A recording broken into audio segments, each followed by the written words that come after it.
for the first time on Friday when I was off. I was not impressed. I'd like to call this meeting of the Orange County Board of Education for October the 21st to order, please. And we need a motion to enter closed session for reasons so stated on the agenda. So moved. Second. All in favor? Aye. All right, we are now in closed session.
Good evening. I'd like to call this Orange County Schools Board of Education meeting tonight to order. We welcome everyone here tonight, especially our special guest.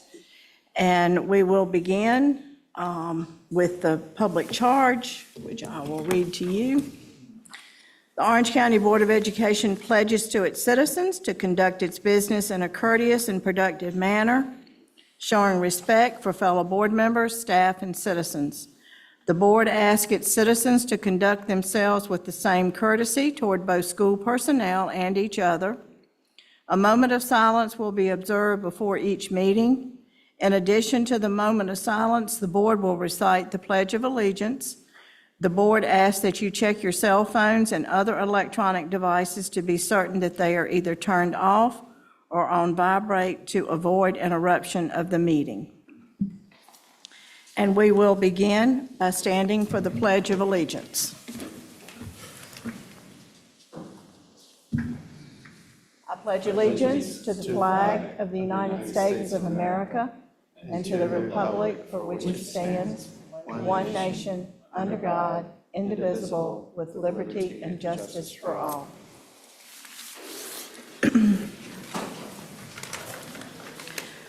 We will now observe our moment of silence.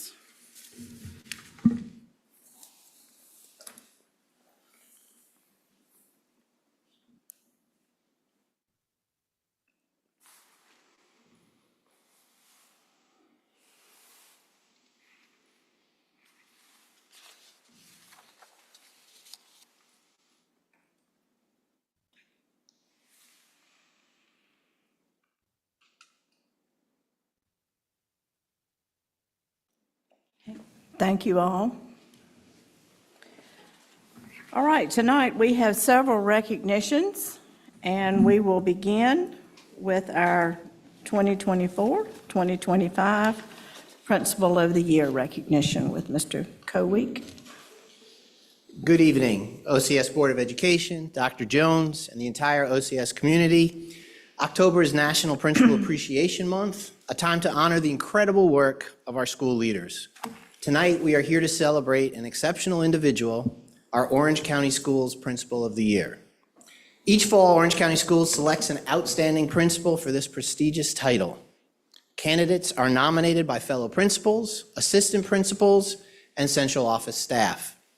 A selection team carefully reviews each nominee's body of work, looking at various artifacts that highlight their achievements and leadership. The principal selected will serve as the 2024-2025 Principal of the Year and represent Orange County Schools in the Wells Fargo Principal of the Year competition. This year's Principal of the Year has worn many hats in the Orange County school system, serving as an assistant principal, and in central office. 14 of his 26 years of service to North Carolina students have been spent as a principal, including 2 times at his current location. His academic background includes a bachelor's degree in business and information technology from NCA&T, a master's degree, and a 6-year advanced degree in school administration from UNCG. In the 23-24 school year, his leadership was instrumental in raising his school's performance grade from a C to a B, with an impressive growth index of 2.93, earning the Exceeding Growth designation. In my short time in this district, I have witnessed his dedication to OCS, his staff and students, and his commitment to being a role model for everyone. He addresses all members of the educational community in a personal and professional manner. He is a tireless advocate for all students, putting their needs first and safeguarding their well-being and learning. Many of you know him by the sound of his voice on the weekly Sunday night calls, famously signing off with, "I love you and have a great Panther night." Without further ado, and with deep appreciation for his dedication and service to our students, I am proud to announce Mr. Jason Johnson, Principal of Orange High School, as the Orange County Schools 24-25 Principal of the Year.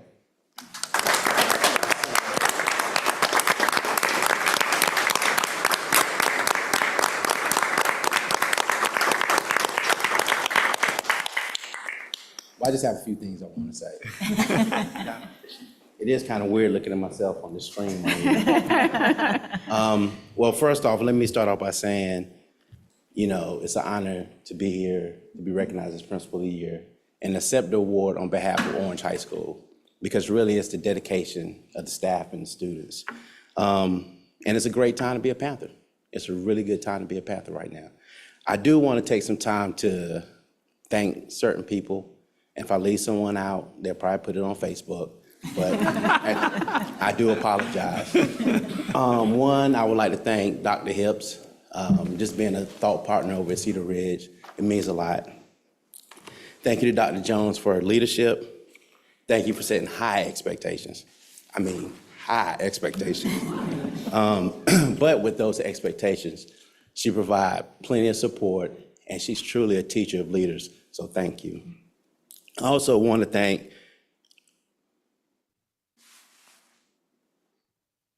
Ms. Williamson. Her loyalty is unmatched.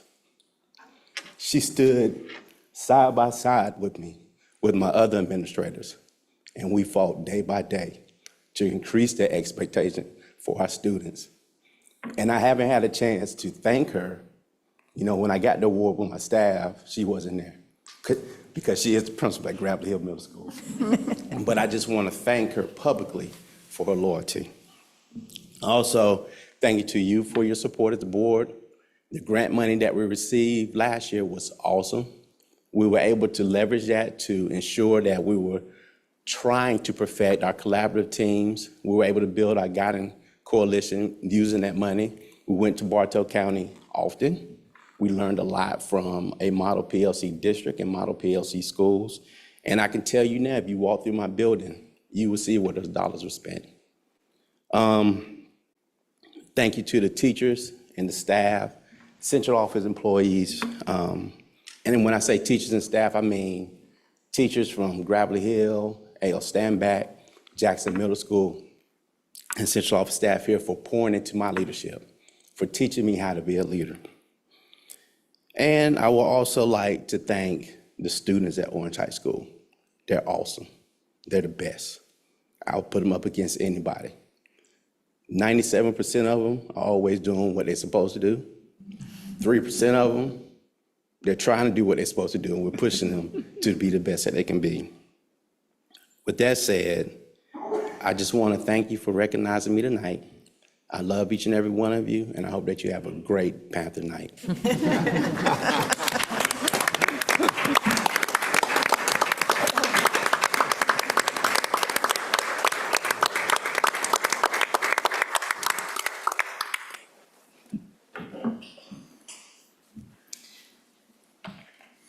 Well, from the board, Mr. Johnson, congratulations. We're proud of you. All right, now we have our beginning teacher of the year, and Ms. Bremer Caultz. Can't get it all out, Caultz. So good evening, Board of Education, Dr. Jones, and our public. I'm very excited tonight to announce our beginning teacher of the year. The North Carolina Center for Advancement of Teachers is the sponsor of the Beginning Teacher Year Award in North Carolina. It was established in 2019 to honor and retain beginning teachers within the North Carolina public education system. This program encourages and celebrates our beginning teachers. And the Beginning Teacher Program celebrates not only who they are as a teacher, but who they are as a teacher leader, who they are in our district, and who they are for their students. Just a little bit about our process. Administrators, central office staff members, and lead mentors are eligible to nominate individuals for the Beginning Teacher of the Year Award. From there, we have a committee of OCS educators who interviews each candidate, reviews their candidate portfolio, which includes information such as a resume, writing sample, and references. And last, our committee is encouraged to visit each nominee's classroom. So this year, we had 3 outstanding candidates. We had Ms. Robin Rebellis, exceptional children teacher at Eflin Cheeks Global Elementary. We had Ms. Hannah Gobert, who is an elementary education teacher at New Hope Elementary. And we have Miss Layla Allen, who's a science teacher at Cedar Ridge High School. And if they're in the audience, if they would please stand. So I am very excited to announce that our winner graduated from NC State with a bachelor's degree in English as a foreign language. Yes. And has a minor in environmental science. She was the recipient of the North Carolina Teaching Fellows Award. She came to us as a ESL tutor when she was in college, and she tutored students at AL Standback Middle School, and she fell in love with the students, and I think we fell in love with her and her abilities. She then joined Cedar Ridge High School as a science teacher. Now, here's some things you might not know about her. She has a love for environmental science. She is instructor of a ropes course on the weekend. She has served as a guide on whitewater rafting tours, and she loves to go what she calls car hiking or car camping to just experience the nature. And she brings all that love in her classroom. So I just want to read you a quote about one of her colleagues said about her. Layla Allen is one of the best teachers I've ever seen, BT or not. This is a shameless plug for her being chosen the BT of the year. She led a session last week for our teachers to attend in her classroom to teach us her cell phone management plan that she used with great success last year. If any of you have been in a high school, you know that's quite a challenge. She has created such a classroom dynamic that she had students at school on the very last day, and it was because she was teaching a science lesson. I had a parent tell me that the kids bonded so much in her classroom that they got together after school was out and throughout the summer. She is amazing, and I love to visit her classroom. So, with no further ado, if Miss Layla Allen will come up. And Miss Allen did receive a financial award and a very nice plaque from the students at Cedar Ridge, and we went to her school to celebrate. But on that, Layla, we want to say thank you for making Orange County Schools your home. We are so glad you're here, and we look forward to all the fabulous things you're going to do in the future. Thank you.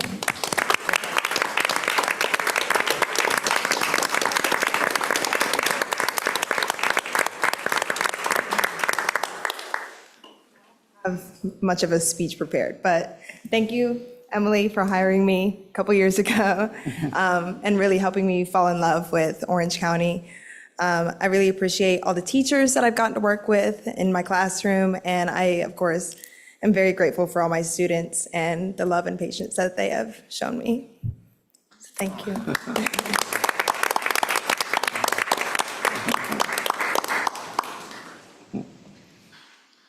Thank you, Ms. Allen, and congratulations.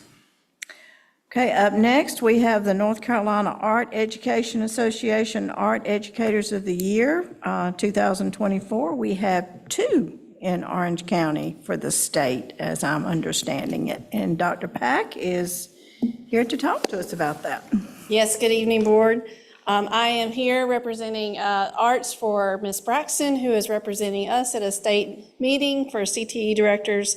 So I will do my best to channel my inner Shannon Braxton for you tonight. We want to let you know that North Carolina Art Education Association, the NCAEA, yearly recognizes and honors outstanding art educators. For 24-25, Orange County Schools has 2 teachers awarded this distinguished honors. So tonight we have Sarah Brown Schumacher, who's the visual arts teacher at Eflin Cheeks Global Elementary, who won the NCAEA Elementary Art Educator of the Year for 24-25, and Amanda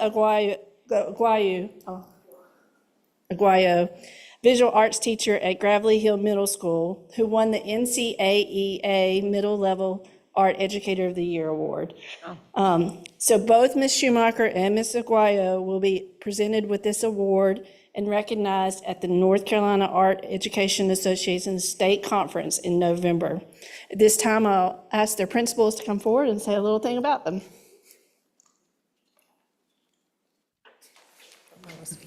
Well, good evening to the members of the board, Dr. Jones, and the cabinet members. My name is Tanisha Williamson. I am the principal at Gravelly Hill Middle School. Gravelly Hill Middle School congratulates our visual art teacher, Amanda Aguayo, for being named the NC Art Education Association Middle Level Art Educator of the Year for the 24-25 school year. We couldn't be more proud of Ms. Aguayo and her dedication to fostering creativity and artistic expression at the middle school level. Her work nurtures young artists and inspires a love for the arts that stays with our students beyond the classroom. This recognition is a testament to her passion, talent, and the profound impact she has on her students and the entire Gravelly Hill community. Her work has truly enriched our school. Congratulations again, Ms. Aguayo, on this recognition.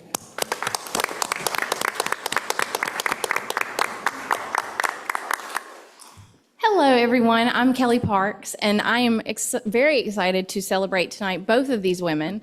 So I have a very distinct honor with both of these. I've worked alongside Sarah Brown Schumacher, or as our kindergartners call her, Miss Schumacher, for about 8 years.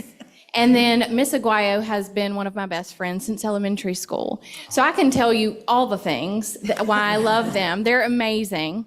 But they don't just want our students to do well, they want them to be well. And that shows up in their success now and forever. So I want all of our kids to be here tonight. They couldn't all, but they want to share some things about Ms. Schumacher in particular. I love Ms. Schumacher because she's the best art teacher in the world. Love Ms. Schumacher because I didn't feel really good about my artwork. I love Ms. Schumacher because she's funny, kind, and pretty. A mí me gusta arte porque hacemos pintura y cosas. I love Ms. Schumacher because her class is never boring. We are very proud of the work that they're doing, and especially honored because our kids go from Efland into feed our Gravelly Hill, so they get this continued love for years. So these are two dynamic women, and we are super proud of them. Thank you.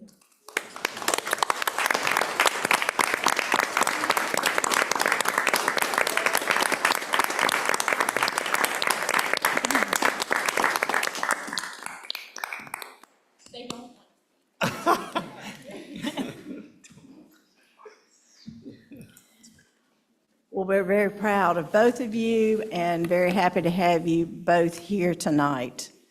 And Sarah Brown has got her parents with her, which are two former Orange County Schools employees, one who worked with me and one who worked at River Park. So we're happy to see them tonight as well. So thank you for all you do. All right, up next, we have Red Ribbon Week, and Dr. Dreyer is coming up for that presentation. Good evening, Dr. Dreyer.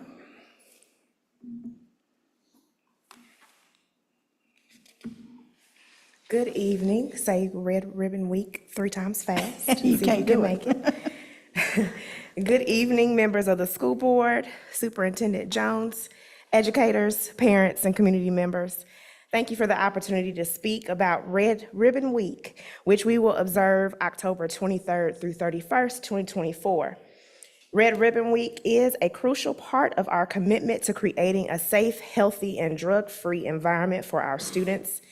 This year's national theme is Life is a Movie, Film Drug-Free. This creative theme encourages our students to view their lives as stories they're actively directing, reminding them that they have the power to make choices that lead to a positive, fulfilling life, one that's free from harmful effects of drugs. Red Ribbon Week matters now more than ever because our students face rapidly evolving challenges, especially with the rise of social media and easy access to information.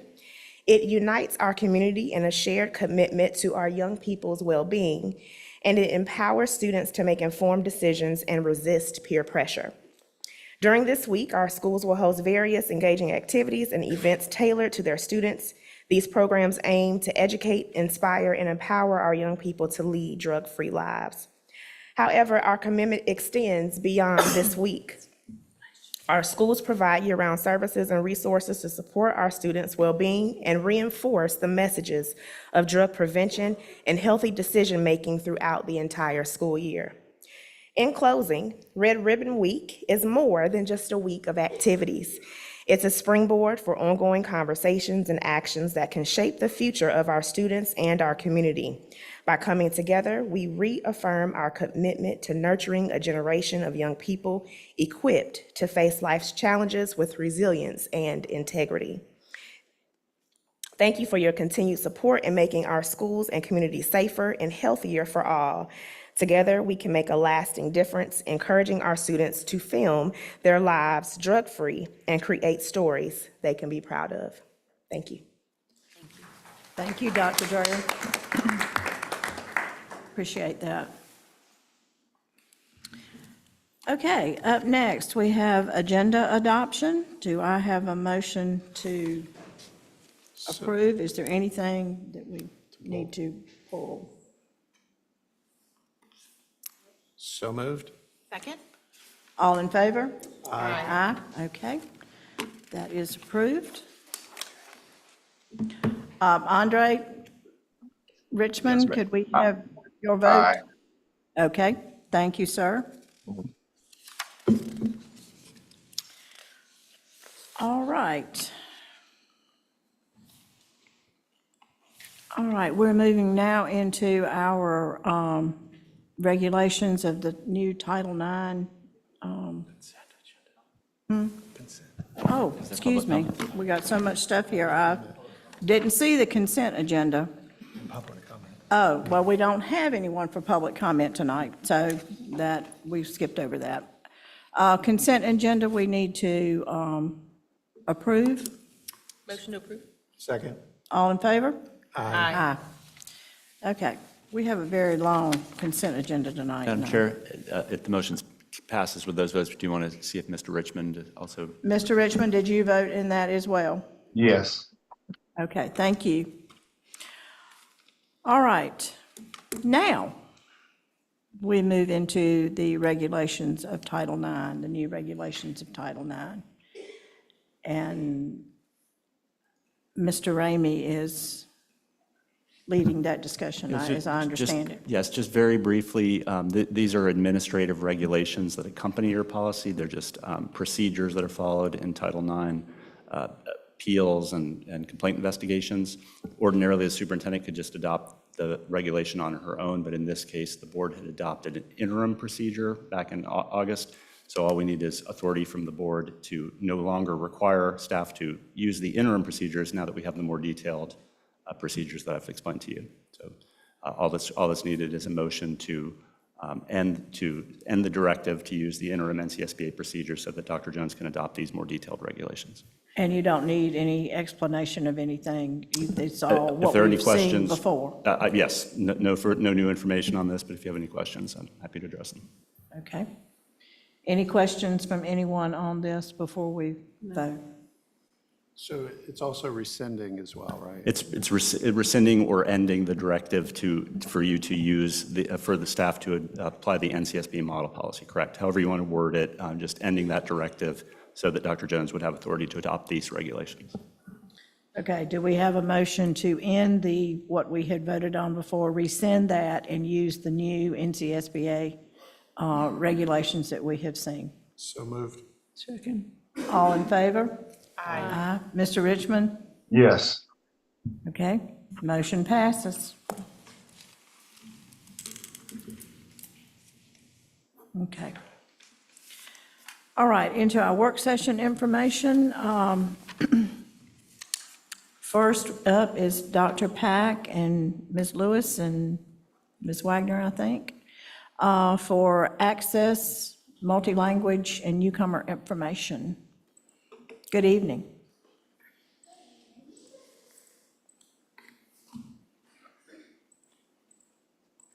Good evening. Thank you for allowing me to come tonight to speak with you about our multilingual learner enrollment and our multilingual learner progress data for the 23-24 school year. I want to apologize. I have a bit of a cough, so I have a cough drop in. I apologize for that. You are fine. Before I jump into the numbers, I do want to make sure that we are all using a common language. Currently, the state of North Carolina is using the asset-based language of multilingual learner, but the English learner term is still used for federal policy and legislation purposes. Therefore, during this evening's presentation, you may hear me use these terms interchangeably because we're talking about the same group of students. Since the 2020-2021 school year, Orange County Schools has seen a 55% increase in our multilingual learner enrollment. This includes an approximate 10% increase in multilingual learner enrollment since the end of last school year. Currently, our MLs make up approximately 15% of our total student enrollment. The schools with the largest ML populations continue to be New Hope Elementary, A.L. Standback Middle School, Orange High School, and Cedar Ridge High Schools. These 4 schools house 61% of our total ML population. I want to speak a moment about funding for our multilingual learners. First, how are ESL teaching positions allotted? The state assigns a dollar amount to each district who enrolls more than 20 multilingual learners. This funding can be used for ESL teachers, ESL teacher assistants, and/or ESL tutors. Once the multilingual learner population reaches more than 10.6% of the district's total student population, the district funding is then based on a concentration of MLs as opposed to the actual total number of MLs enrolled in our district. This funding does not take into account population growth, linguistic diversity, or the evolving needs of our students. Currently, Orange County Schools has 19 ESL teaching positions to serve nearly 1,100 multilingual learners. Additionally, we receive Title III federal grant funds that are specifically dedicated to support the teaching and learning of multilingual learners. These funds can be used for resources, professional development, family engagement, but they may not be used to pay teacher salaries. It is important to note that although our population of MLs continues to increase, we have actually seen a 4% decrease in our Title III grant funding since last school year. I want to focus a little on our newcomers, but before I dive in too deep, I want to make sure we are using the same definition of a newcomer. The U.S. Department of Education defines a newcomer as any student between the ages of 3 and 21 who are born outside of the United States. In Orange County Schools, we tweak that rather broad definition slightly and define a newcomer as a student who is born outside of the United States and enrolled in U.S. schools for less than 3 years. This definition aligns with the students who are included in our immigrant headcount. This is a data set that is collected each year to determine if the district will receive additional Title III funds for having a significant increase in our immigrant enrollment. Keep in mind that some states and districts limit the term newcomer to students within their first 1 or 2 years within the United States, making it difficult to compare newcomer enrollment between districts. Approximately 21% of our total ML population are newcomers. As of October 4th, when this data was collected, we had 225 ML newcomers enrolled in Orange County Schools. That number continues to rise every day, and we know that we typically see another sizable increase of newcomers enrolled, particularly at the secondary level, in late January and early February as the semester changes. Newcomers who enroll at the high school level typically have greater needs, requiring different strategies to increase their level of English proficiency so they can be successful in courses that are required for graduation. Excuse me. Now let's take a look at our English learner progress goal for the 23-24 school year. English learner progress is measured using the Access Composite Score. The composite score consists of 4 language domains: reading, writing, listening, and speaking. The criteria for exiting English learner status requires a student to meet the comprehensive objective composite set by the state. The comprehensive objective composite defines the attainment of English language proficiency by a student reaching an overall composite score of 4.8 or higher on the Access Assessment. Students are expected to make progress annually toward the goal of exiting EL status.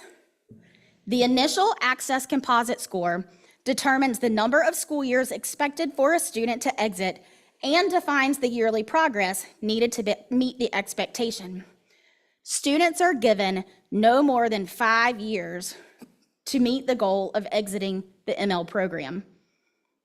The annual Access Composite Score after the initial year will determine if a student meets or does not meet progress.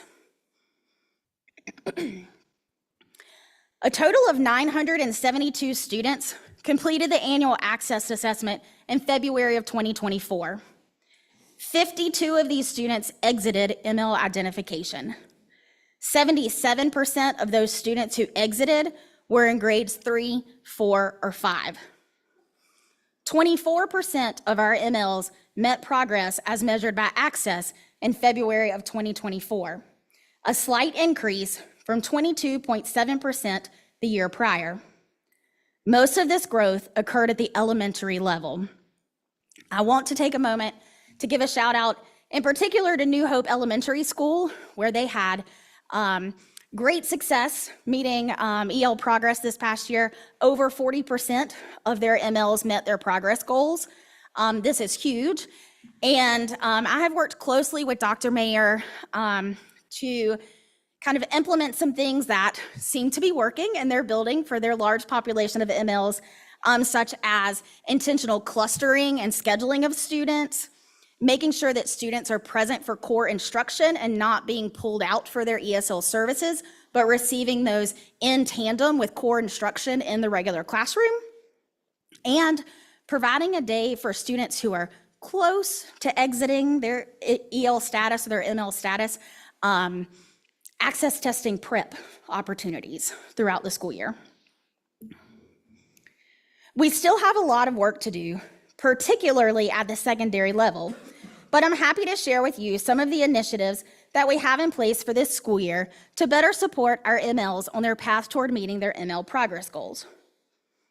Some of those initiatives include monthly professional learning for 5th through 8th grade teachers on strategies for teaching MLs in science, monthly professional learning for K-5 teachers on strategies for teaching MLs in math, professional learning and ongoing coaching on best practices for teaching MLs for identified staff in schools designated additional targeted support improvement schools for MLs during the 23-24 school year, monthly professional learning and collaborative planning for ESL specialists on language supports connected to the district's identified areas of focus in math, science, and writing, as well as data collection and progress monitoring language growth, strategies for teaching long-term multilingual learners, and nurturing language growth in speaking and writing. Professional development for beginning teachers on how to scaffold instruction for MLs. We will have a strategy spotlight shared by ESL specialists at each school during monthly staff meetings. Professional development for school administration at leadership and assistant principal meetings. Coaching and support for sheltered classes at the high school level. These classes include biology, English 2, Math 1, Math 2, English 1, English 2, World History, and Earth Environmental Science. Professional development on strategies to support language development and CTE courses. Implementation of district-wide rubrics to monitor language growth in writing and speaking.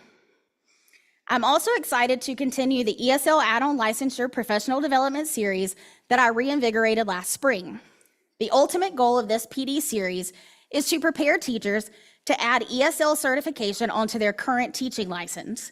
However, much more important than the ESL add-on, this professional development series allows teachers to take a deep dive into second language acquisition and how to scaffold instruction to best meet the needs of our multilingual learners. Ms. Tanya Wagner, Director of Federal Programs, and I have also met with principals to determine needs of their staff to better support the needs of multilingual learner students. We are excited to partner with each school to deliver professional development and instructional coaching opportunities in each of our schools throughout the school year.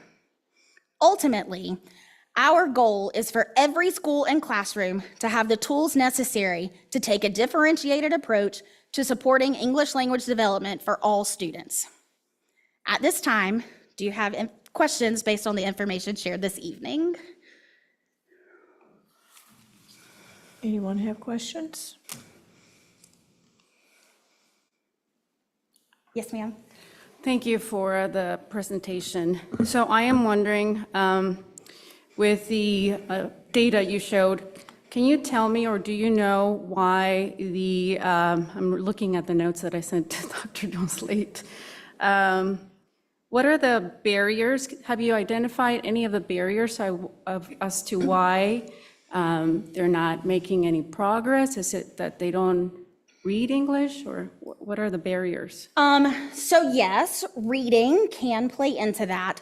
Because the assessment that we give each year includes all 4 language domains of listening, speaking, reading, and writing, we may see students actually showing growth in 1 or 2 of those language domains, but not showing growth in the other language domains.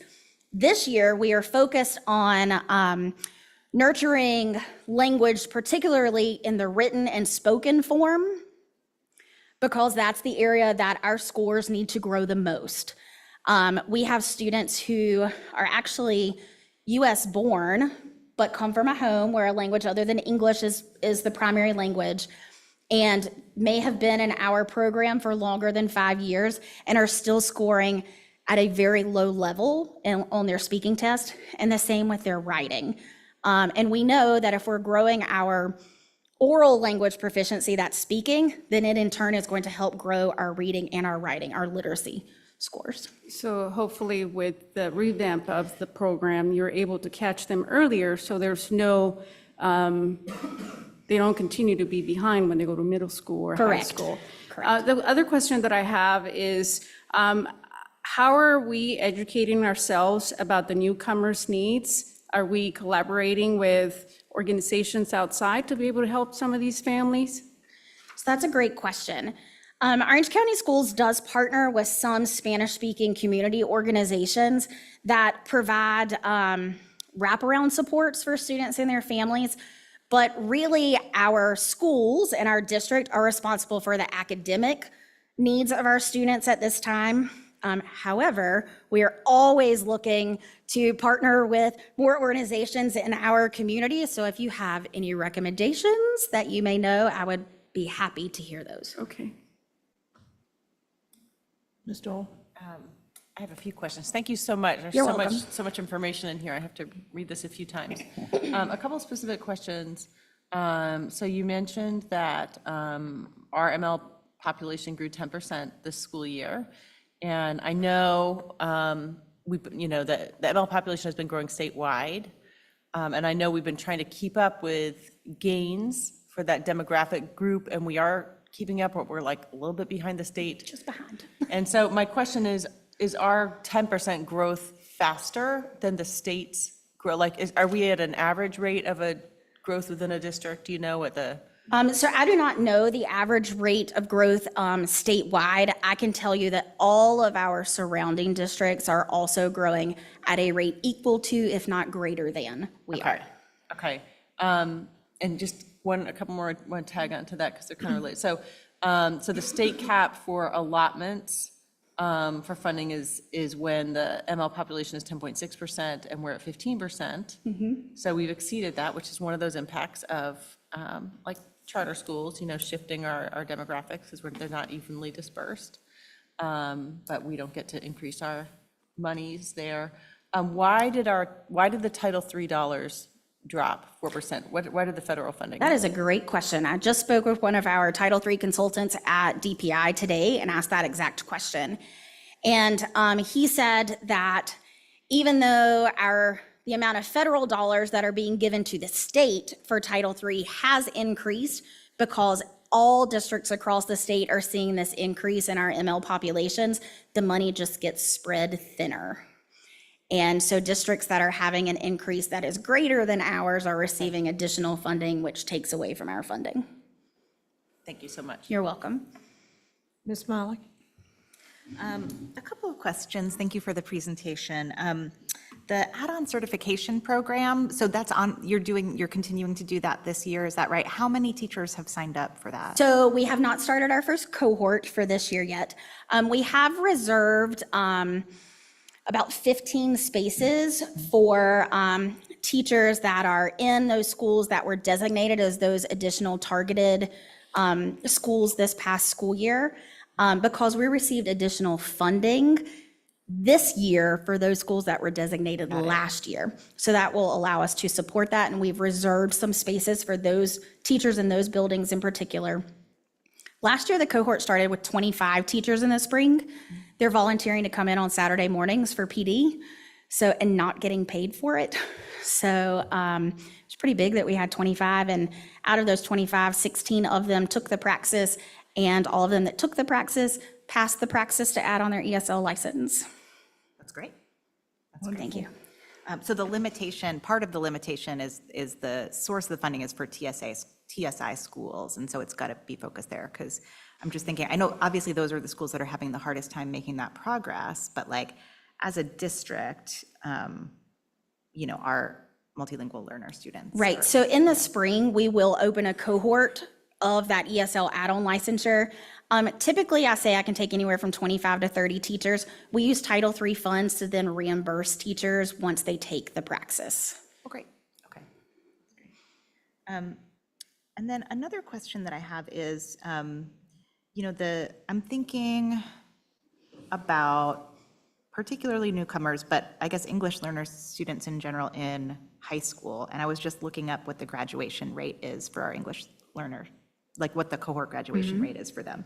And it is low and has been dropping in the past few years. And I know you've said that we've had more and more newcomers, high school students. And so that really led me to think about like, how are they accessing things like the career coaches and the guidance counselors and some of those supports that help students have a plan for school and for after school? Like, how does that work for a student who's an English language learner, particularly like a newcomer who has really sort of Right, so fortunately, we have ESL specialists in each of our high schools who have really taken the initiative to try to get students connected with those resources within their buildings. And one of the things I think that has kind of impacted that graduation rate, especially for those newcomers, is they're typically non-traditional high school students enrolling as a ninth grader at 17 or 18 years old. And so it's getting them through their path to graduation prior to aging out of schools. That's because they typically or often come to our school district without records from their home country. However, I'm excited to say, for those students that do bring transcripts with them, I traditionally have been the only person in the district trained to analyze those transcripts and make suggestions for credits that we can give them. But I had some members of Dr. Dreyer's counseling student support team last week attend a training in collaboration with Chapel Hill, Chatham, and Durham to get trained in international transcript analysis. So now we have a team of 8 of us who are all trained across the district. So there's multiple people in each high school who can support that as well. Ms. Hauser? Yeah, thank you for this. Thank you. I love the data. Thank you for that. First, I wondered if you could just explain what a sheltered class looks like for us. Oh, yeah, good question. So a sheltered class is a class that is made up totally of multilingual learners. So those classes are taught by either a duly certified teacher, so they're certified in their content area and ESL, or they are co-taught by a content area teacher and the ESL teacher. We do have, at Orange High School, we do have a cohort in biology and English 2 sheltered classes where the entire class is not multilingual learners, but in order to make it feasible for the school to have a class set up like that, we did fill it in with a few other students who maybe have exited the program already, but still show that they need a little bit of support with their language. Yeah, that's I have to tell you, I am so excited to hear that we're doing that. Have we been doing that for a while, or is that new? No, so last spring, we had our first sheltered class at Cedar Ridge High School, and then it's kind of expanded to both schools this year. And actually, I'm excited because Layla Allen, who we recognized earlier, is actually going to be one of those sheltered science teachers next semester. Absolutely, because if I listen to what you're saying our middle and high school kids really need the help, and that's a really targeted intervention. So thank you so much for that. And I share Sarah's concern on the dropout rates, and I'm worried about engagement. I'm hoping the sheltered classes will make a difference. That's pretty fantastic. I have a question for our board, and that's that we have never formally made a statement about the funding caps for English language learners, or EC actually. And I wonder if we should make a statement and ask the county commissioners with their legislative agenda, if they would include a statement about lifting this cap. At least let's go on record that it's not right and it's impacting us. So it's just a question for the board. Thank you. Thank you. Mr. Astor? Thank you so much for all the background and data. And just a couple of questions is, the family liaisons play a big part in engaging with the families and understanding their needs beyond the day-to-day. How does that feed in as you're talking about your cohorts and some of the training and approaches to the high school? How are we leveraging that and seeing what we can do differently to understand in the classroom what may help? Right, so we our department partners with the family liaisons quite often. We are part of the family academies that the family liaisons are helping support this year with Dr. Lanier. We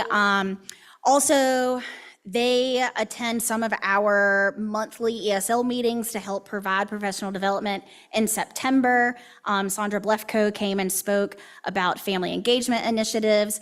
And we started something new this year where we're using Title III funds instead of hosting large district events for our multilingual learners, which some of you have attended in the past. We're providing funding to the individual schools for them to host in conjunction with their family liaisons. They're working on coming up with ideas and putting plans together right now for what their event will look like that they must host before the end of first semester. So yeah, we're partnering with them, trying to pull them in because we know they're that kind of first line of communication between us and the families in many cases. Okay, and the other question I had is, we've done a lot of addition and tutoring and supportive tutoring, and how are we looking at that in support of our, multi-language learners and beginning, how do we approach that to ensure that they're really getting the full value of that versus, them not being able to take advantage of that or being nervous to take advantage of that? So are you referring to like our EdCore tutors and things like that? Yes, EdCore, we have, during high school, they have a second lunch, which they can do. They have it in middle school as well. So just curious how we're approaching that differently, given, knowing newcomers and, what the support they need to really take advantage of it. So I can speak to the time at our high schools or even K-8 within their intervention and enrichment blocks. Our newcomers, many of them receive an extra dose of language services during that time. Or if they are at an appropriate level, they may also be put in with like a math group or a reading group based on their current course schedule, so they can get skills reinforced that are needed to be successful in those classes. As far as our tutoring support with NC EdCore and things like that, I have not actually looked into how our newcomers and MLs are being served through our NC EdCore, but that is something I can look into. I would really appreciate that because, I mean, we are using and leveraging it, and I think it would help just to understand. Thank you. Absolutely. Go ahead. Just one more. I'm glad to see all of the professional development. I'm thinking about all the multilingual learners across all of the classrooms, beyond like the ESL teachers can only sort of do enough. It's the core, right, that is going to matter. I'm thinking about like the speech stuff and how much teachers are using strategies that encourage everyone to speak, right, rather than students that volunteer, for example. And I guess I'm just wondering, like, how do we ensure that the professional development isn't just sort of like drive-by PD and like, oh, here's some resources, and then it's like, but the practices in classrooms are not changing. Like, how do you? Great question. So the PD, I'm going to use examples specific to like the math and the science. So I'm doing those in collaboration with our district science facilitator and our district math facilitators. So we then can actually, we're doing those monthly and then can go in and provide that coaching and feedback in classrooms for those teachers between those actual professional development sessions. One scenario, I have teachers who are participating in some PD right now on developing academic language, and they have the option to record themselves teaching and implementing a strategy and sending the recording to me, and then I provide feedback. And I also, when I've met with principals, we've had conversations around adding like the strategies that we're focusing on each month into their classroom walkthrough tools, just to make sure that they see those strategies happening. Ms. Dole? Thank you. Just a quick question. One of your slides mentioned that like funding doesn't increase with linguistic diversity, and I was just curious, is our linguistic diversity increasing more or less, or is it plateaued from recent years? It's staying about the same. Okay. So the majority of our MLs come from Spanish-speaking homes. Ms. Hausen? Yeah, just a quick one. First, on the sheltered classrooms, is there any thought of bringing those into A.L. Standback, where we have this high concentration of? So it is definitely something that we could discuss. Right now, we've started with high school because we had to start somewhere.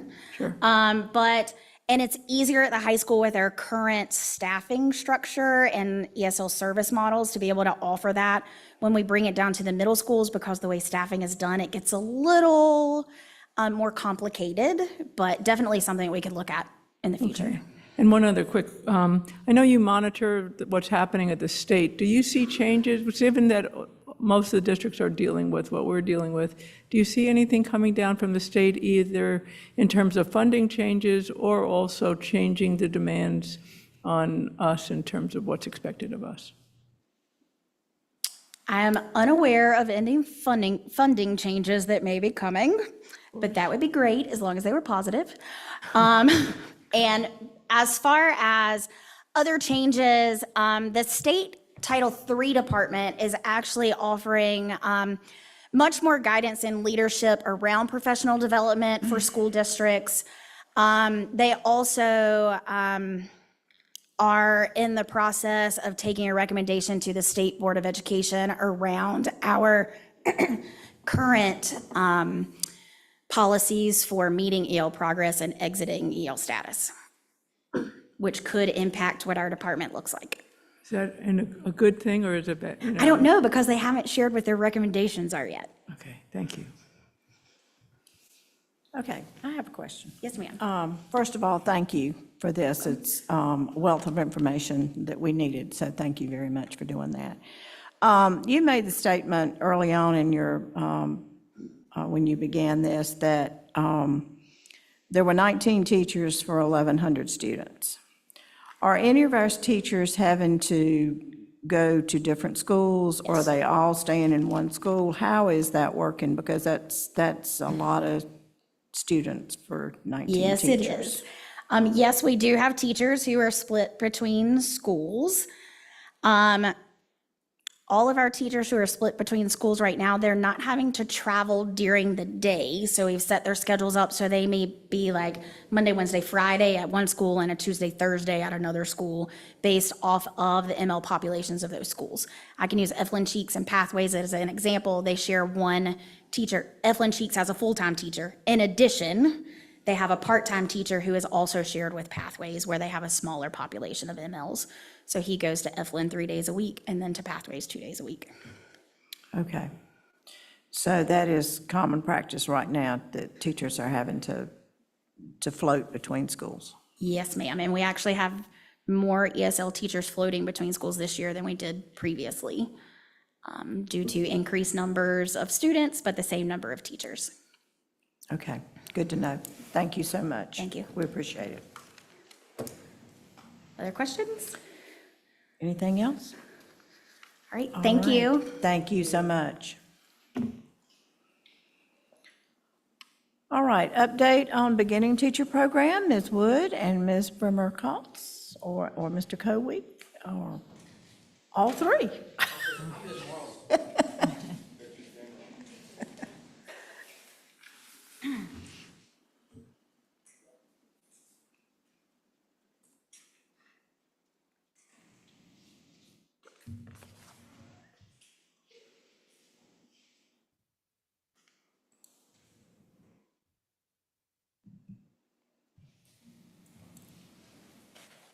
Okay. Well, we appreciate given the opportunity to come back and talk about one of my favorite subjects, which is beginning teacher support. I know there are many of us in the crowd who can remember our first one or few years of teaching, so. We try not to. So we're going to start just by thanking you, because you have publicly supported beginning teachers now for some time, and it has really allowed us to grow our program. So thank you very much for the support that you have provided us throughout the past couple of years. So I just want to take a moment to redirect your attention to our strategic plan priority exemplary staff, which focuses on recruiting, hiring, and retaining top educators to ensure quality instruction for all students in an inclusive environment. Our beginning teacher support is really about this priority. Our beginning teacher support program supports our goal by providing quality mentorship and professional development to help our new teachers succeed. So I know you've seen this slide a couple of times when I've come before you before, but as you're aware, our beginning teacher support is based on 6 key standards that focus on developing new the skills of new teachers, but not only new teachers, it's the skills of the individuals who are working with our new teachers. These standards promote a comprehensive approach emphasizing mentoring, induction, evaluation, intentional program design, and continuous improvement. So every 5 years, NCDPI does audit our beginning teacher support, and OCS was audited in the spring of 2024. We haven't had a chance to share those results with you, and they are data points for us. So the audit is on the 6 standards that you just saw. We are rated developed, proficient, accomplished, or distinguished on each standard. It includes anonymous stakeholder surveys, district artifact submission, and an on-site visit in which we present artifacts. Following the 2-day audit, NCDPI does provide a report highlighting strengths, areas of improvement, and any compliance issues that may arise. I'm pleased to report that we did receive all distinguished ratings in all of our categories, except for one. We did get a proficient in staff evaluations. Some of the accommodations included strong collaboration between human resources, curriculum instruction, and the BT coordinator to address challenges that may arise using data points. A consistent instructional framework was used by all mentors. We have a tiered support system for employees with alternative licensure, and the last accommodation was for the board's commitment to funding this program. So tonight, we would like to share a few of our critical data points used to guide our continuous improvement efforts. While these numbers may change, and they do daily sometimes, they reflect the status as of late September. So currently, we do have 75 beginning teachers across 12 sites, and we do expect those numbers to grow because we know our late hires typically are beginning teachers. This has increased from 89 BTs from last year this time. We do have our largest cohorts at New Hope, Cedar Ridge, and Orange High School. We use these figures to determine where we're going to allocate our resources, and we pay a special attention to our Title I schools to make sure they don't have a disproportionate number of BTs, and if they do, how are we going to address that and what resources do we have?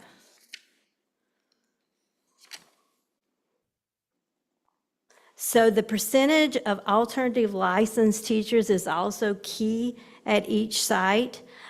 Teachers seeking alternative license, as you know, has increased from 23% since 2017.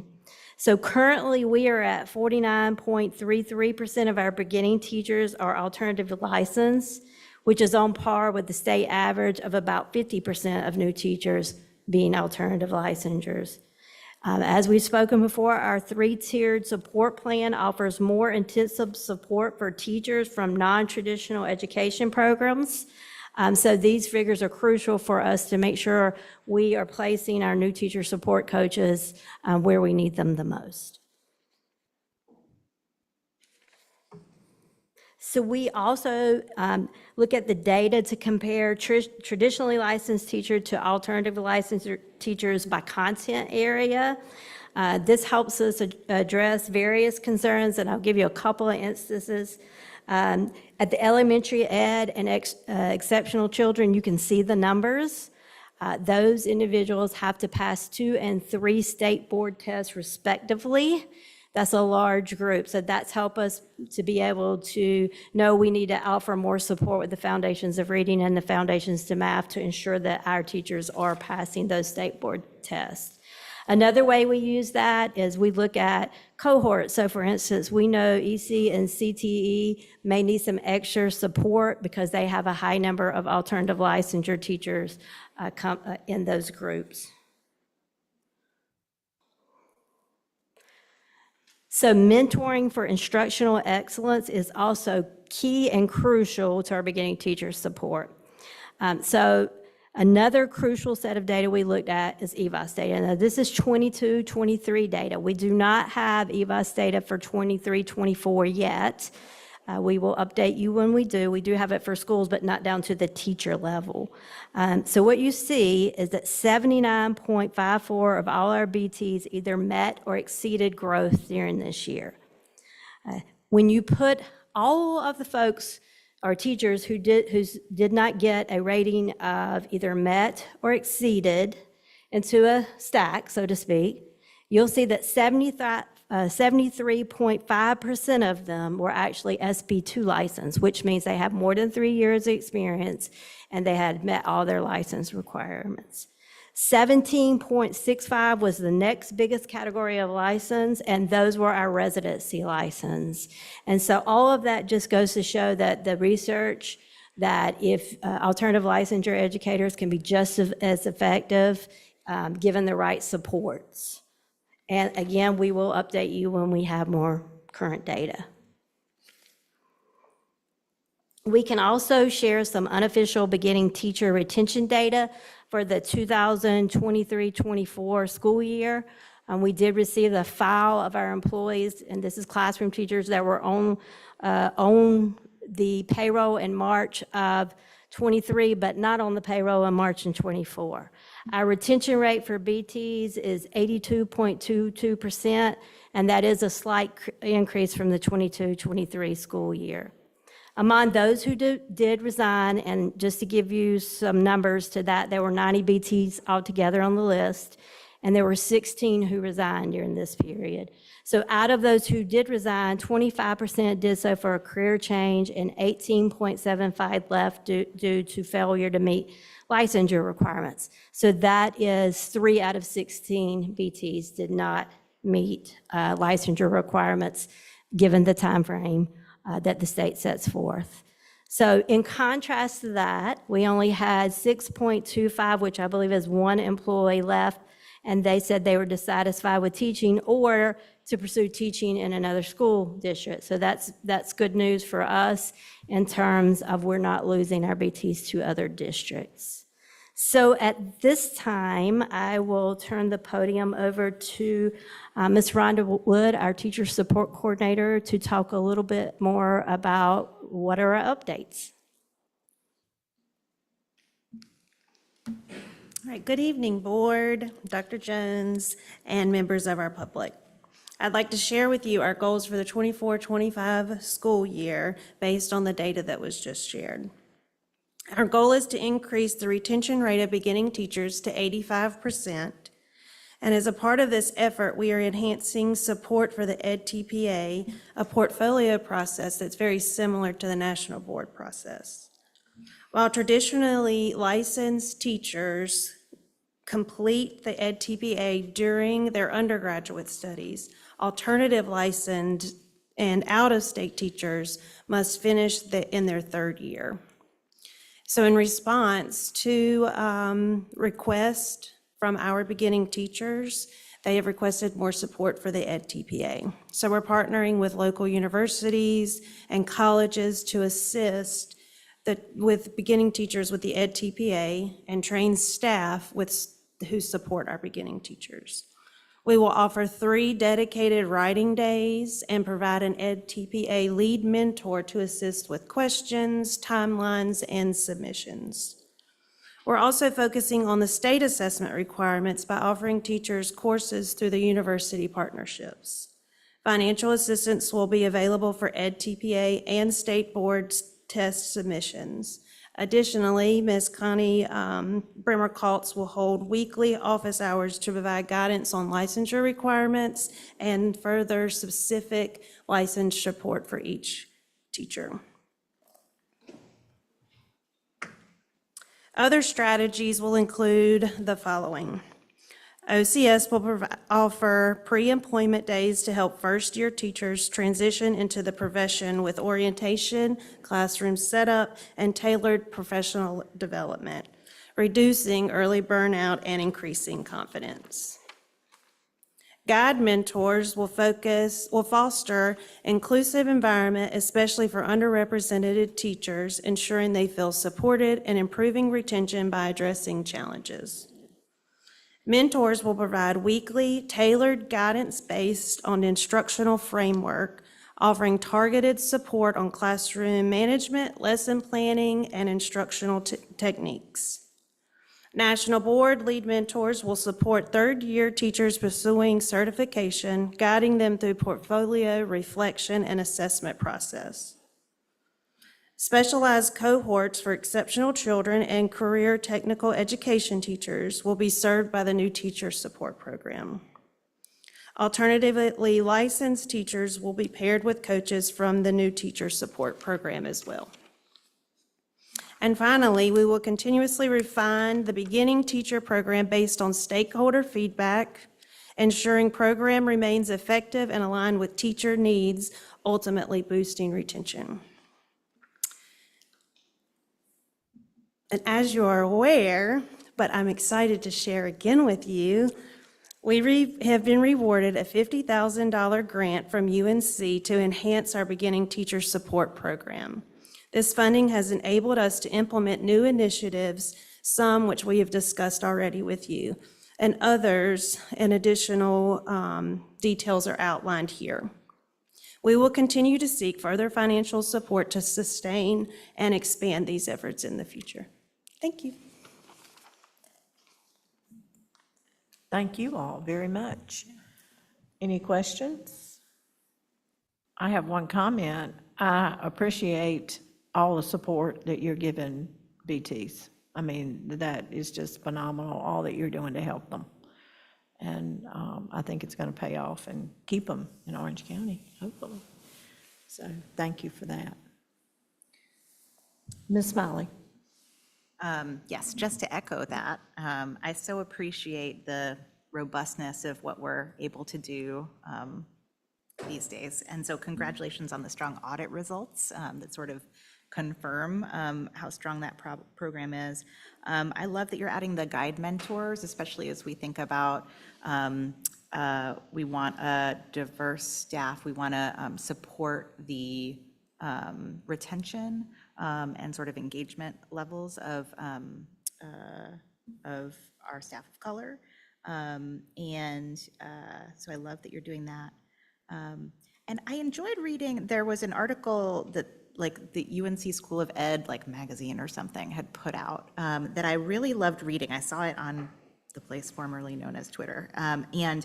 It had some great stories about the partnership with UNC to support our beginning teachers. And there was some great stuff from Mr. Xavier about like when he became a new teacher and like how supportive that program was. And it kind of made me think like, I wonder if we should put that somewhere on our website. You know, like as people are thinking about coming here and the kind of support you could get in Orange County schools as a new teacher, like it kind of, the way that Mr. Xavier talked about it kind of brought it to life a little bit more in a way that could be appealing for folks. So I don't know how we feel about it, linking to external stuff, but it seemed like a really great story to me. So, and then just the last thing is, so if I'm understanding this right, and I guess it's different years maybe, but I was looking at the like 50% of our BTs basically are alternative licensure, and like a quarter of the people who didn't meet growth were alternative licensure. So they were essentially like, it's 22, 23, 23, 24. So maybe that might not be quite as right, but like they were much less likely, actually. They were much more, alternative licensed teachers were more likely to meet or exceed growth on EVAS. Yes, if you look at the EVAS data, the largest group of, if you look at license, the largest group were our SB2 license. And so I think if you add them all together, and because remember residents. Sorry, SB2 is? SB2 is continuing license. It's individuals who have served their 3 years in the BT program and have met all their licensure requirements. Once that happens, they go into a continuing 5-year cycle. Right? So when you look at alternative license, we break it down to permit to teach, emergency license, and residency. And when you look at those who did not meet, residency out of the alternative was the highest category. We did have a few permit to teach and emergency license, but residency was actually the highest category. And what do we know about residency? We know the demands are great for teachers and who are on residency license. And that's one of the things we want to work with staff about is just what residency folks have to do, because not only are they taking coursework, they have to do an EdCPA. We hear a lot of feedback that it's very demanding, time-consuming, and it really is their professional development for the year. They don't need extra. So that's one of the things we want to work with. And let me just put a plug in also. We found out about 2 weeks ago that Durham Tech has been approved to be a EPP for elementary ed. That has opened up a lot of doors for us.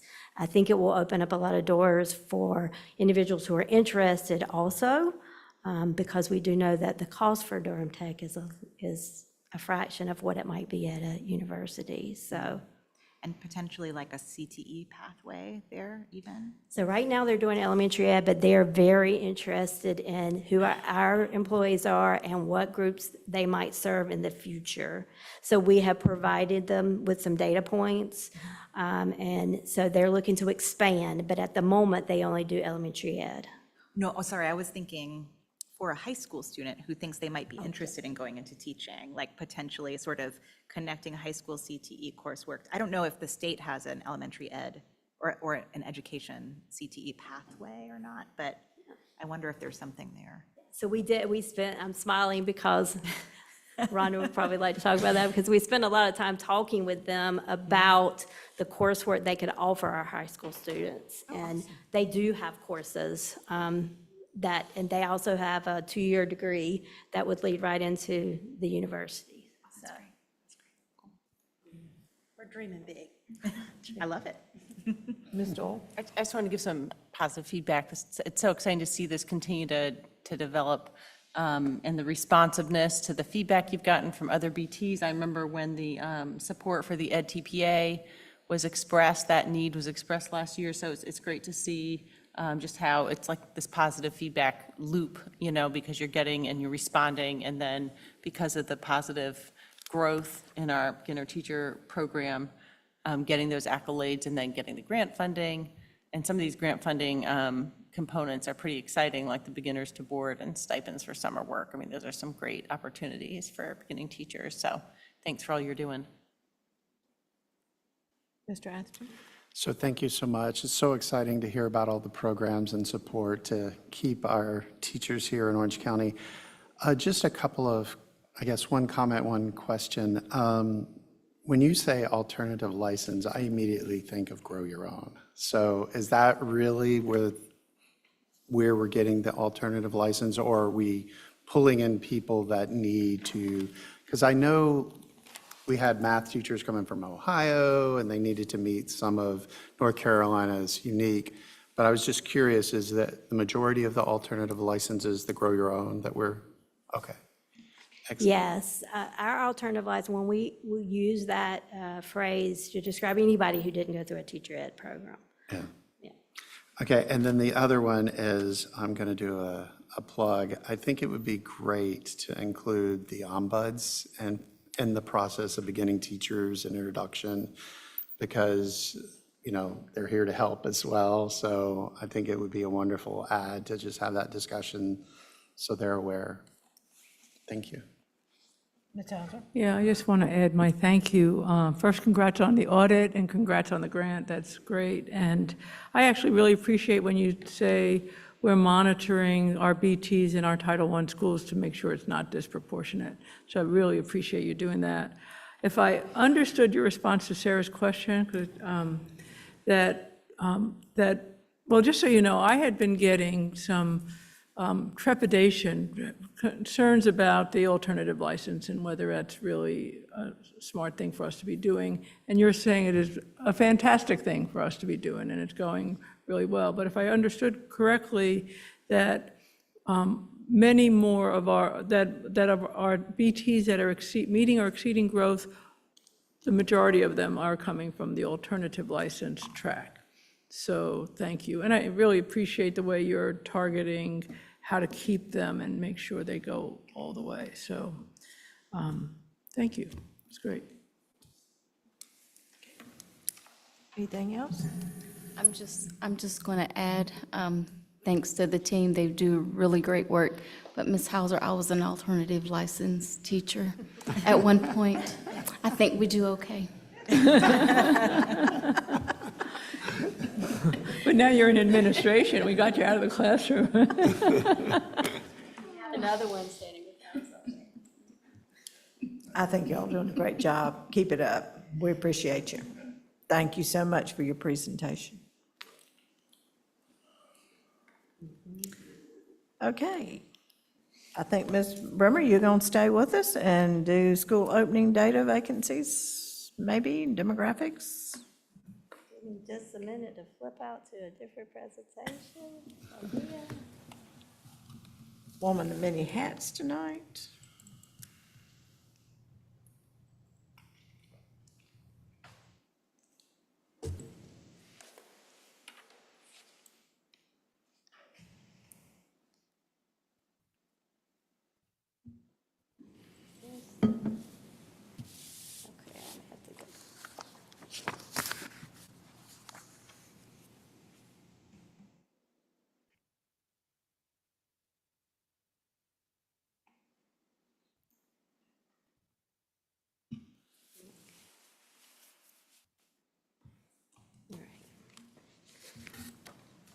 All right, so good evening again. I am happy to talk about probably one of my second favorite topics is staffing. So And these updates are going to encompass both some of this year and some of last year. But we do know, and I know we've talked about this many times before, but that probably one of the most important aspects of human resource departments at this point is staffing, especially amid teacher shortages and declining enrollment in teacher education programs. Staffing has become a crucial function of making sure that our schools are operating effective and efficiently every day. So we definitely appreciate and want to intentionally use our data points to ensure we are appropriately staffing our schools. So again, we do, and we just spoke of this, but we do look at our strategic priority of exemplary staff, and we take that to heart and make sure that we are not just recruiting teachers, but we're recruiting staff from all aspects and all departments. So if you've ever worked in a school system, you know the busiest staffing period is April to August. So with that in mind, I would like to take a moment to share some information about this year's hiring season. This year's hiring season, we brought in 108 certified staff members, and that's pretty on par to what we have done in the past. Notably, again, out of our new staff members, 63.6 of our beginning teachers were pursuing licensure through alternative pathways. That just reflects a growing trend that we've seen across the state. We are very excited to let you know that we hired 20 bilingual certified staff members, and that's a key step towards our goal of better serving our multilingual learners. And when we look at our classified hiring, one of our goals was to increase the number of substitute teachers. So thus far, we have held one substitute recruitment event, and we're preparing for a second one shortly. As of early October, we have employed 108 substitute teachers, and that is compared to 97 substitute teachers last year this time. So additionally, we have hired 68 classified staff members. So at the current moment, that has allowed us 7 bilingual staff members, which makes us have a bilingual staff member in the office staff of every school except for one. And that school has a family liaison to help in the office. So we have hired 29 teacher assistants, and another notable piece of data is that 19 of them were exceptional children assistants. When looking at our data pool, and we do know, I know we've talked a couple of years back, we switched over our applicant system, which has allowed us to pull information about our data pool. And we do know effective recruitment strategies are essential to building a diverse and qualified pool of candidates. So this data reflects our total applicant pool from March of 2024 until present. We had about 2,841 applicants. So our application includes an optional demographic section, and that allows us to collect information about the diversity of our candidates. We had approximately about 75 to 80% of our applicants respond and complete, depending on the question that was asked, respond to that section. Compared to previous data, we've seen a 12.7% point increase in our Hispanic or Latino applicants, a 6.05 percentage point increase in our Black or African American applicants, and a 4.8 percentage point increase in our Asian applicants, and that's over last year's data. By analyzing data from the past year, we've also gained additional insights. For instance, now we can examine an applicant's employment history and look at their last employer.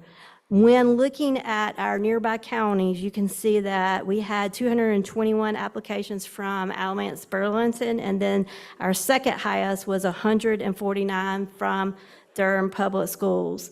I believe the one county that we did not put on here is Chatham County Schools, and we had 27 applications, 3 certified, and then the remaining were classified employees.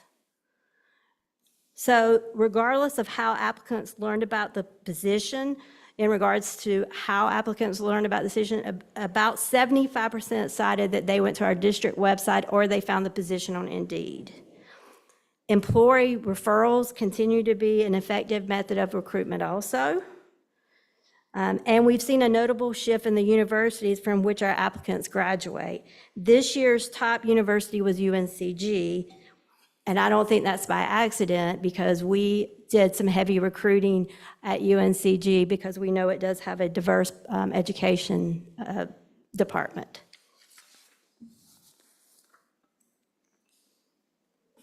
So I'm going to shift over and share some demographic data about our school-based certified staff members. This data includes 502 classroom teachers, which is our core teachers, our enhancement teachers, and then it also includes 117 support staff members, which is our counselors, our social workers, our media specialists, and there's a few more groups in there.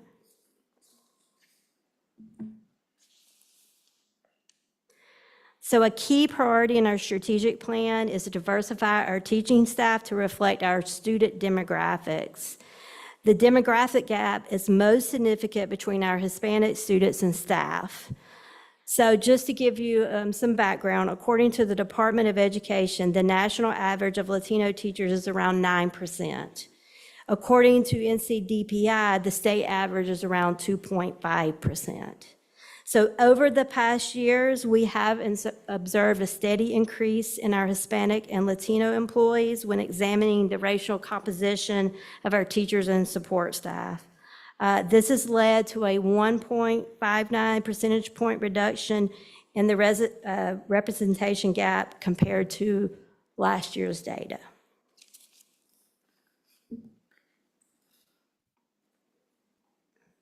We also examine staffing patterns based on years of experience. So among our classroom teachers, you can see that there's a fairly balanced distribution across different experience bands. We know that research shows that teachers are more likely to stay in the profession after their 5th year, which makes this data particularly relevant. We do have some outliers to this data. We have some schools that have a rather high percent of beginning teachers, and we have some schools that have a rather high percent of experienced teachers. So how do we use that data? Again, to align resources. We also, on the end where we have more experienced teachers, we look at placing pockets of student teachers at those schools to develop a candidate pool as we know individuals are retiring. When examining staff by degree level, the number of classroom teachers with master's degrees has decreased. So we had, just to give some numbers to that, we had 40 resignations with, and 33 of, we had 40 resignations last year of individuals who had master's degrees. 33 of them were classroom teachers.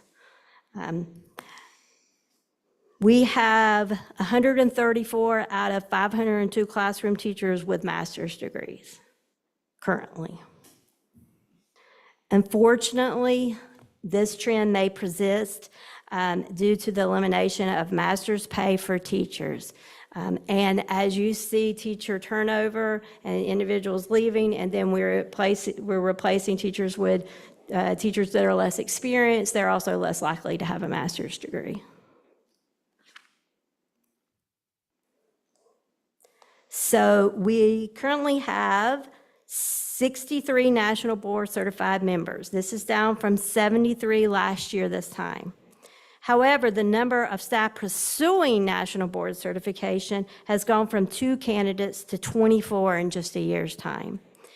We secured the funding for 10 candidates through a state PRC grant so that we could reimburse them for the components of the national board, which all 4 components are about $1,900, just to give you a point of reference. And we are going to continue to seek opportunities, grants, and other opportunities to support more staff with the cost of national boards, as we know this process has been proven effective in increasing student outcomes. So retention is also critical to a stable and effective workforce. High retention also builds institutional knowledge and strengthens school culture, creating more favorable outcomes for students.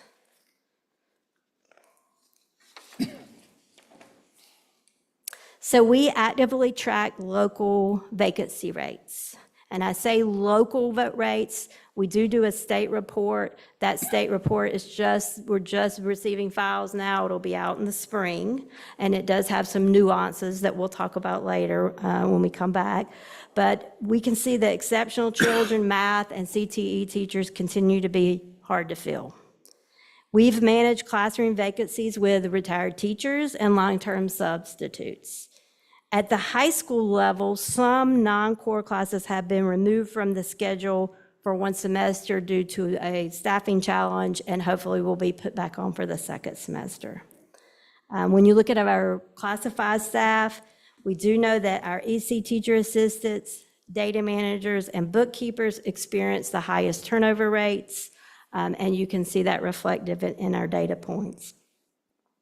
In terms of transportation, we currently have 8 bus driver vacancies. However, routes are not disrupted because our wonderful transportation staff step up and drive buses when they need to. But if you're listening, we still need 8 bus drivers to run effectively. We do have some preliminary teacher turnover data, which tracks turnover again from March of one year to March of the next.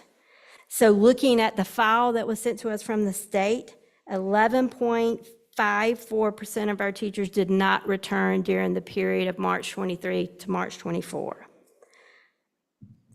Out of the 56 teachers who left, 36.11 retired, and that is an increase of 24.71 percentage points from the last year. One very positive note is that we only have 5.5% of teachers resign to take a position in another public school.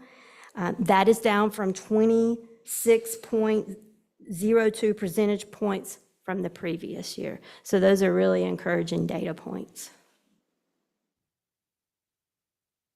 So we're just going to highlight a few of our new strategies that we implemented this year. So one thing we did implement this year is we have cohorts of student teachers at various sites. We learned from our university partners that our student teachers and interns are much more likely to come if they can come as a cohort. And so right now we have about 30 student teachers and interns, and we know that the spring is a much more heavier season than the fall. So we expect that to increase. We are also hosting virtual pop-up recruitment events. We have one this week. We have 119 individuals registered to attend that event. And at this time, I'm going to ask Mr. Coweet to come up to talk about a few other strategies. I'm right here. Good evening, everyone. So some of the other strategies that we're using, and first of all, I want to thank Connie for all her great work and sort of carrying it over. Most of the staffing data has come on her watch, as I've just been here for 2 months. But I did want to point out a few things. One of the things that I know that we in Cabinet have been talking about is about marketing the OCS way, right? Like why is it worth coming to OCS? We're small, but we're mighty, that sort of thing. So HR is already we're already taking a look at sort of budgetary reasons. How can we strategically hit areas that can be productive for us in terms of recruitment? And a lot of that, we've been talking about marketing at local events where people who live locally, as opposed to, maybe just going to a job fair, because we've been doing that for years and years. Connie's done a great job of looking at which job fairs are sort of worth going to, so to speak, in terms of return on investment. So that's part of our thinking and our strategy moving forward on the recruitment side. On the retention side, we have started what we call resource groups. We had our first meeting last week on October 14th, where we invited a large number of our Hispanic employees to come for an afternoon. We provided some light refreshments and talked to them to try to get them on, reach out to them to hear about what OCS is doing well in terms of their employment, in terms of things they observe with families of Hispanic families as well, engage them in the process. This is going to be something that we're going to continue throughout the year. It's not just going to be a one-off. And we were encouraged so far with the amount of trust our employees put into our small breakout groups in terms of sharing their experiences. We had classified employees there, we had certified employees there. And we hope to expand these resource groups to other areas of our strategic plan, such as with teachers of color, to sort of think about what are we doing well as OCS, what can we do better, how is the school or the district welcoming, what are ways we can improve in those areas to make OCS a destination school system for qualified and excellent candidates. The other thing that we're doing is we're sort of looking at reinvigorating our employee appreciation and recognitions. There's, in terms of Teacher of the Year, in terms of our retirees, to make that OCS experience a valuable and meaningful aspect. We've decided this year to move our classified employee appreciation lunch to the fall, so HR doesn't have to put event after event after event in the spring, and we're looking forward to a good session. That session is going to be on a required work day, and we've reached out to the departments that don't have employees who are required to be there on those days. They have been very gracious in working with us. For example, child nutrition and transportation, they're now offering professional development that day, which will coincide with the appreciation lunch, so they can come in and get the free lunch. The other thing that's also tied, and that's on November 5th on Election Day, so of course we'll urge everyone to vote while we're at it as well.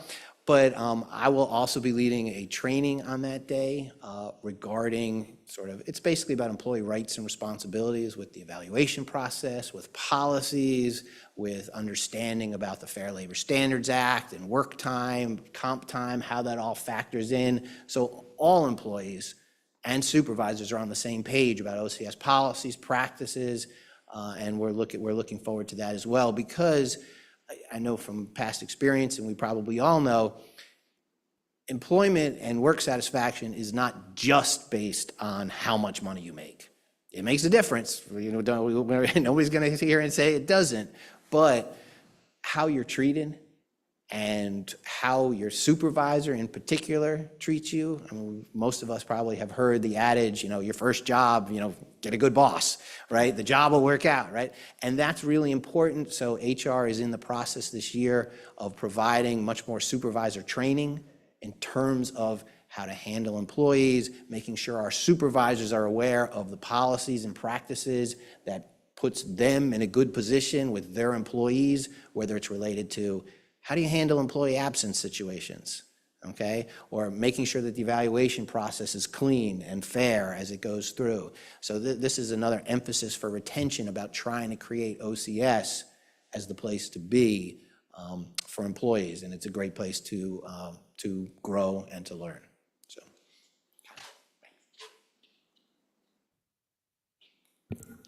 So again, we acknowledge their challenges. We will continue to embrace those challenges to ensure that our staffs, our schools and our departments are effectively staffed. And at this time, we will answer any questions you may have. Questions? Mr. Patrick? So thank you so much for all the the hard work y'all do every day to support our teachers and to look for teachers and staff. One of the things that I was surprised by is just the number of discounts our local vendors provide. And I don't think a lot of people know about it, but it's an ever-growing list where, if you need car service, they'll offer a free shuttle, And so it's really amazing to see where you're talking about small but mighty and the support of the community for our teachers and staff. And I think that's an important message as we, talk to new teachers or people considering it, whether it's students at the high school, thinking about it. And I know that one of the programs that I think I've heard a lot of feedback about is where we have high school students that go volunteer, Grady Brown, Cedar Ridge, where they're reading to students or helping out in the classroom. And I remember talking to one and they were like, I think I would like to do this. I think I would like to be a teacher, and I would encourage us to, look into that and support it and see how we can expand it, because those are such good opportunities to keep our community engaged and also build our teachers and staff. Thank you all so much. Thank you. I just wanted to point out, too, that with Kevin Smith, with the work he's doing with the website and everything, we're working in conjunction about providing information, about employee incentives and discounts. A lot of times people are coming in, they may think about teaching, but they don't necessarily know about what it's like to be an employee in many ways. So that's our job to make sure that they understand the benefits that OCS provides. Fantastic. Ms. Padilla? Thank you for the presentation. I love the fact that you're talking about foundation. When people come in, you're explaining the policies and all the services that we have, because it is important for people to know that they're supported. One of the things that I'm also wondering if we have considered as a district to have master pay to be able to retain teachers. If we're talking about retaining teachers. Yeah, so that is, I think it was maybe a year and a half ago, we did look into what it would cost to pay individuals master's pay who are not currently getting it. And so there are some state requirements for master's pay. And at that time, we didn't go forward with it because the cost was not something we could absorb. But it is definitely something that the state brings up every year, has not been approved, but it definitely is something that I know that other counties have explored, so. Yep, and I'll just add, it's something that we can consider as we plan and move into our budget season. Again, if the funding's not there, then there has to be an ask for it. But if that's a priority that everyone sees, we go through, getting feedback when we go through our budget cycle. So if that's a priority for the district, then we'll consider that as well. I think that it's something that we can discuss, because if we're spending money to recruit people, we got to think about how much money are we spending to bring people in. Ms. Smiley? Thank you for this presentation. A couple of things I was especially excited to see in here. One, I appreciate the visibility into the applicant pool and just where we are with that. And it was great to see that we are growing the racial diversity of that pool. And also, like, on a related note, the staff resource groups, also happy to see that that's really sort of up and running. Yeah, I think, like, at some point where there's sort of like broader trends that come out of those conversations that can be shared at sort of a high level of, like, what are you hearing from staff members about ways that they feel supported, ways that they could use more support, or just a different experience from Orange County Schools. Would love to hear that. I did not realize it cost $1,900 to do national board certification. That is a lot of money for a teacher's salary. I also would be curious, a couple of other things this all made me sort of curious to know a little bit more about. It sounded like you're looking at the return on investment on certain particular job fairs and like where you're yielding teachers. I also was curious about that by the other sources, so particularly for staff referrals, that was one that made me curious what the higher rate was there. I was guessing it would be higher.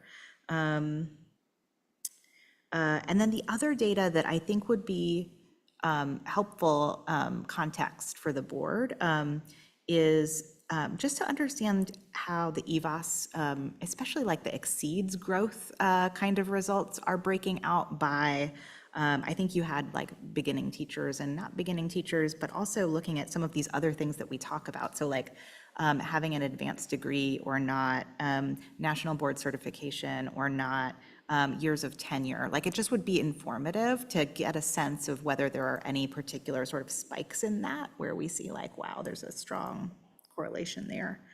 And then a minor note is on the website, when I clicked on careers at the top, it brings me to the like actual list of open positions, but then they miss out on the like, come work for Orange County School. You know, they sort of miss the other thing if you click directly there. So that might be something to think about in terms of how it's structured. Like, I know you want to make it so easy for people to find those jobs, but if you have more you want to communicate about, come work for us, like it could be worth looking at that. Mr. Hall? Couple brief things. Thank you so much. Once again, really great information and a little bit what was mentioned. Excited to see like the increased diversity in our staff and almost 20% bilingual teachers hired. I mean, that's just tremendous, especially, you know, following on Ms. Lewis's presentation.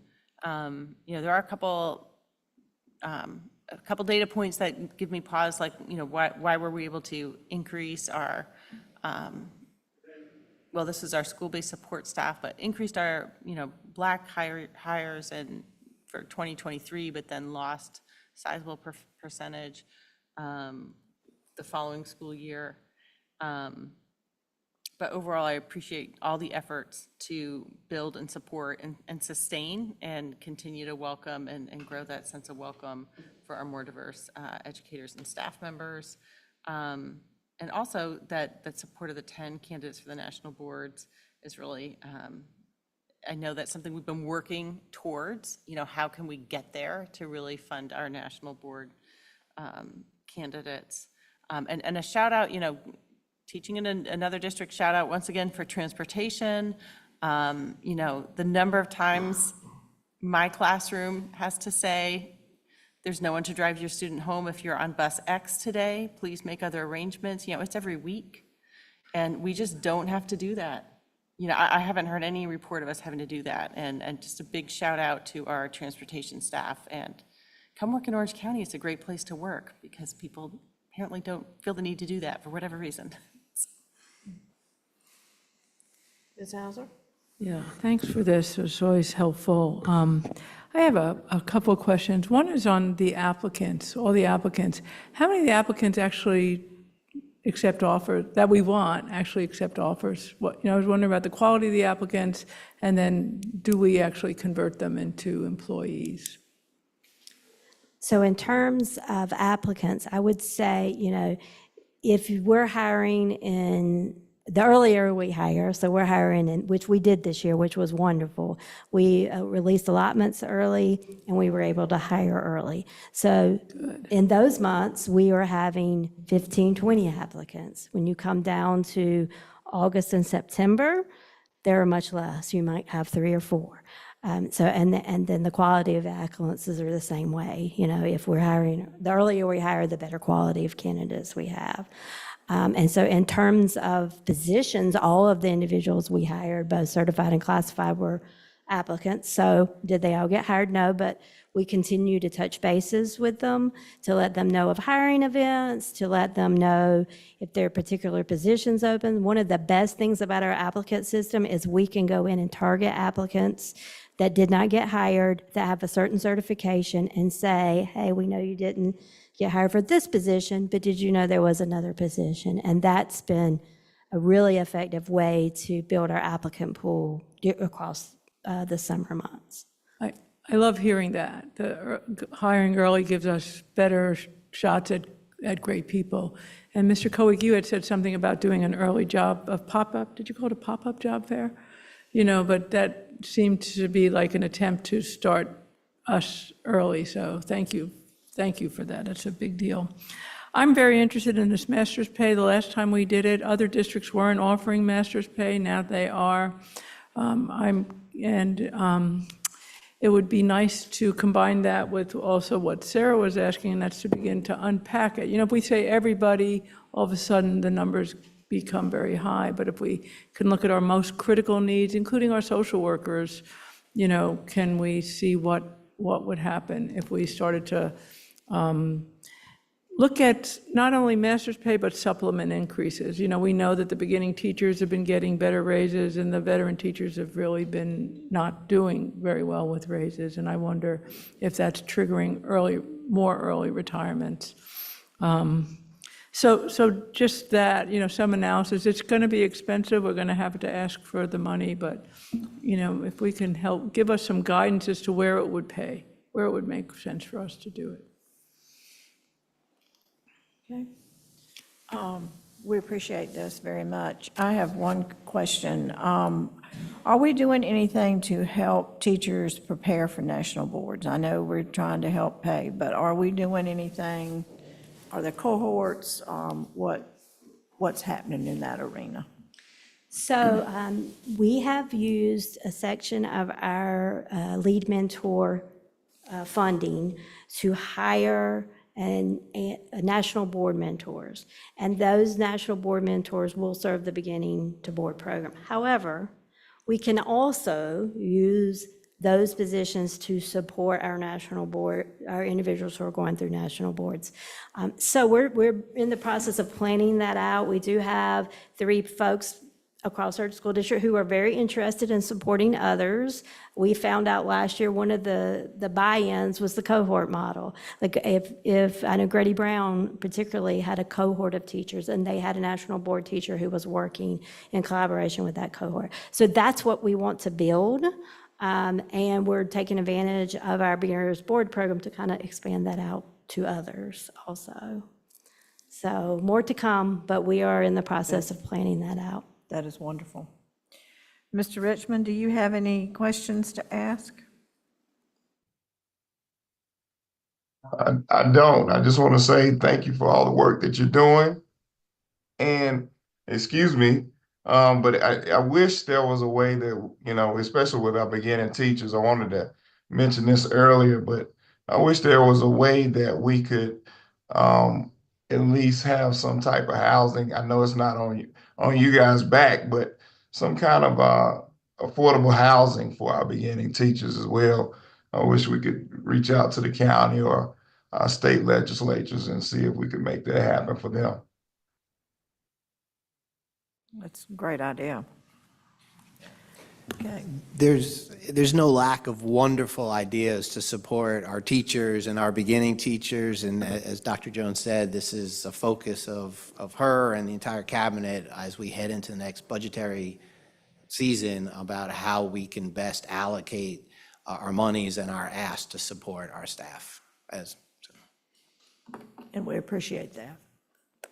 Truly appreciate how much you all are doing. Okay, any other questions on this?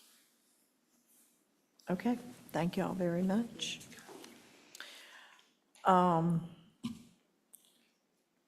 Any other comments or questions about anything? We are at the end of our session. So unless you have a reason to go back into closed session, we are ready to adjourn. Motion to adjourn? Second. All in favor? Aye. Mr. Richmond? Yes. All right, we are adjourned. Thank you very much.